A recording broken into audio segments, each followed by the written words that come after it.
আজকে চলে এসেছি মুখোশ বিলে।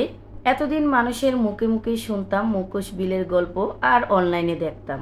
আর হ্যাঁ, আজকে নিজের চোখে এর সৌন্দর্য উপভোগ করলাম। সত্যি না আসলে হয়তোবা বুঝতেই পারতাম না এত সুন্দর এই মুখোশ বিল। আপনারা যারা এখনো আসেন নাই, আমি বলবো একবার হলেও আসবেন এই মুখোশ বিলে।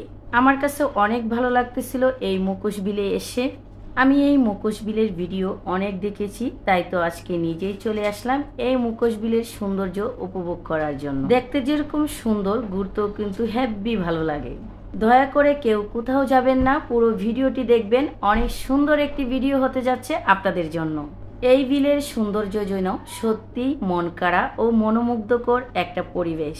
মনে হচ্ছিল প্রকৃতির সাথে যেন মিশে যাব আমরা দুজন, এতটাই সুন্দর ছিল। আজকে আমাদের গন্তব্য মুখোশ বিল, আর আমরা এখন যাত্রা শুরু করেছি চান্দরা থেকে সোহাগপল্লীর রাস্তা দিয়ে। এই রাস্তাটি দিয়ে খুব সহজেই চলে যাওয়া যায় মুখোশ বিলে। আসসালামু আলাইকুম, হ্যালো এভরিওয়ান, সবাই কেমন আছেন? আশা করছি সবাই অনেক ভালো আছেন। স্বাগত জানাচ্ছি নিউ আরেকটি ব্লগ ভিডিওতে। দয়া করে ভিডিওটি কেউ স্কিপ করবেন না, খুবই সুন্দর একটা ভিডিও হতে যাচ্ছে আপনাদের জন্য। আপনারা যদি এই সোহাগপল্লীর রাস্তাটি ধরে মুখোশ বিল যেতে চান, তাহলে আপনার সময় লাগবে 20 থেকে 25 মিনিট। আর যেতে যেতে দুই পাশের রাস্তার যে সৌন্দর্য, সেটা সত্যি বলছি উপভোগ করার মতোই।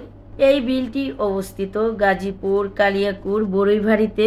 আপনারা যারা কালিয়াকুর ও চান্দরা থেকে যাবেন, আমি বলবো এই রাস্তাটি হয়ে যাবেন, তাহলে খুব সহজেই চলে যেতে পারবেন ও এর সৌন্দর্য উপভোগ করতে পারবেন। আপনারা যারা চান্দরা থেকে যাবেন, একটি অটো বা সিএনজি নিয়ে নেবেন, তাহলে খুব সহজেই যেতে পারবেন।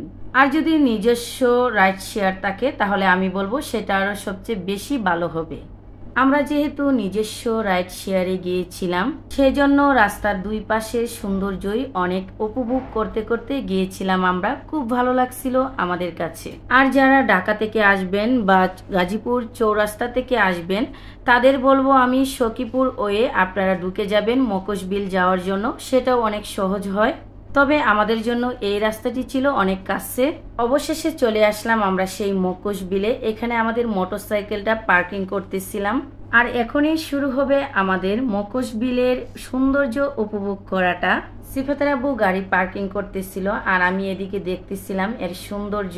তো আমরা যাওয়ার আগে একটু চা খেয়ে নিচ্ছি এখানে। তবে হ্যাঁ, এখানে যারা নিজস্ব রাইড নিয়ে আসবেন, আমি বলবো সেটা কিন্তু নিজ দায়িত্বে রাখতে হয়। এখানে গাড়ি রাখার মতো কোনো গ্যারেজ নেই, সেজন্য নিজ দায়িত্বে রাখতে হয়।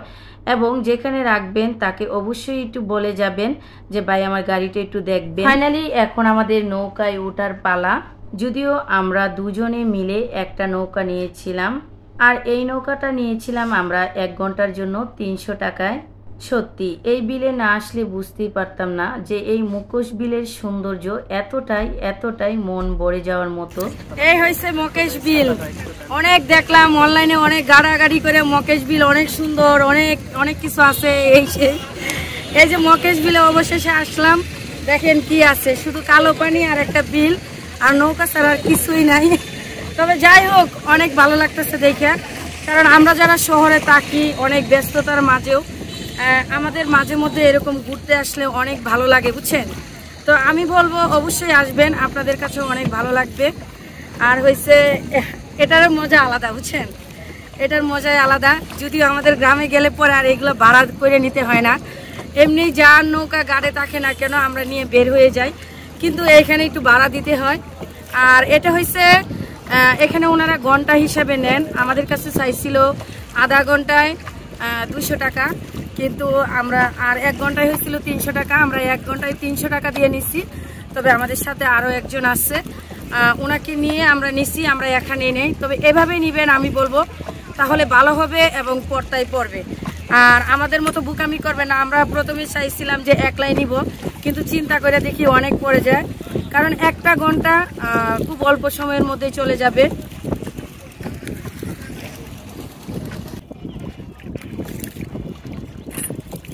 এদিকে তাকাও। ভয় লাগে যদি পড়ে যায়, বললে কিছুই হবে না। হ্যাঁ, পানি বেশি নাই। পানি আছে, পানি আছে মেলা, হ্যাঁ, কিন্তু কালো পানি। এগুলা এই যে আরো লোক আছে। এই যে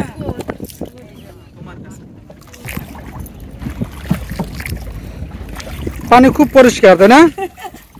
কালো পানি। চিনি মিক্স করলে চা খাওয়া যাবে। কি আমারে কপি করতেছেন নাকি? হইতেছে না। এদিকে ছবি ভালো উঠবে।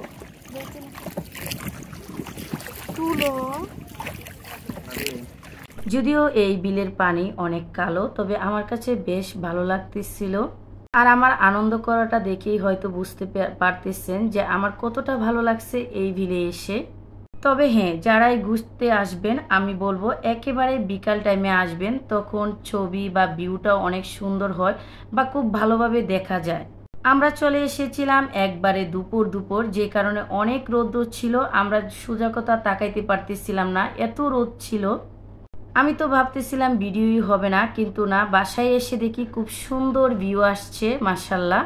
আর হ্যাঁ, আমাদের আজকের এই ভিডিওটি কেমন লাগলো অবশ্যই কমেন্ট করতে কিন্তু ভুলবেন না। আর যদি ভালো লাগে অবশ্যই চ্যানেলটি সাবস্ক্রাইব করে আমার পাশেই থাকবেন।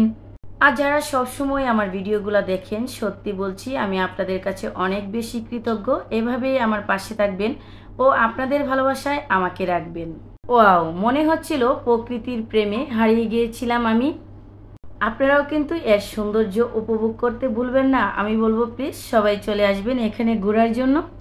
ওনাদের সাথে আমাদের কন্ট্যাক্ট হয়েছিল এই 3 নাম্বার টাওয়ার পর্যন্ত আমাদের ঘোরাবে। এখন 3 নাম্বার টাওয়ার পর্যন্ত চলে এসেছে, ওনারা আবার বেঁকে গার্ডে চলে যাবে। আর এই বাবুটা আমার কাছে বারবার আসতে চাইছিল, আমি ভিডিও করতেছি দেখে, তো আমি ওকে অবশেষে নিলাম। বাবুটা খুব সুইট একটা বাবু, অনেক ভালো ভদ্র। এই যে দেখেন এর সৌন্দর্য কতই না সুন্দর, তাই না বলবেন? এদিকে সিফাতের আব্বু গেছিল নৌকা চালানোর জন্য, কিন্তু সে চালাইতে পারছিল, এত পাকাভাবে পারে না সে।